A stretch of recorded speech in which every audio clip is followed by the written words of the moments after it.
মাফ করুন। আচ্ছা আচ্ছা আচ্ছা আচ্ছা ঠিক আছে, ভুল তো হতেই পারে, ছেড়ে দাও। কি ব্যাপারটা কি? এই বাড়িতে একটা সামান্য ওষুধ তো ঠিক করে দিতে পারে না। হ্যালো, আর তুমি না, তুমি ওষুধ চেনো না, নাম বলে দিলে তুমি ঠিক করে পড়তে পারো না। জন্মদিনে যাবে কিনা তাহলে আগ বাড়িয়ে এখানে ওষুধ দিতে এসছো। যাবে কেন বলতে বলছি অনেক রাত্রি হয়ে গেছে তো আমি আর কোনোদিনও তুমি ওষুধে হাত দেবে না।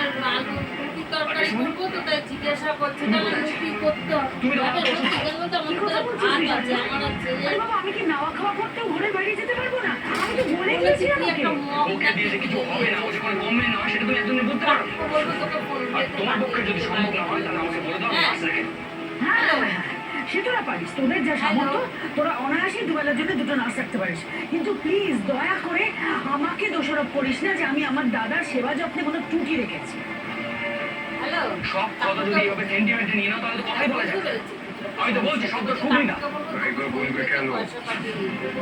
ও কি করে জানবে যে একজন কিডনি পেশেন্ট যদি এই ওষুধটা খায় তাহলে তার কি হতে পারে? ঘুমিয়ে কি দোষ? আমার ওষুধটা যে দোকান থেকে দিয়ে গেছে ওটা তুমি খেয়ালই করিনি। আর রিতা, রিতা সব ওষুধগুলোকে এনে এক জায়গাতে গুছিয়ে রেখেছে। ঠিক আছে ঠিক আছে, তোমার তো ভাবার কিছু নেই। দোষ তো আমার হয়েছে, আমাকে যাচ্ছি। অদ্ভুত বাড়ি, কাউকে কিছু বললে টেস্টি লেগে যাচ্ছে, আবার অন্য কাউকে বকাবকি করলে তখন নিজের দোষ বলে সকলে নিজের ঘাড়ে নিয়ে নিচ্ছে।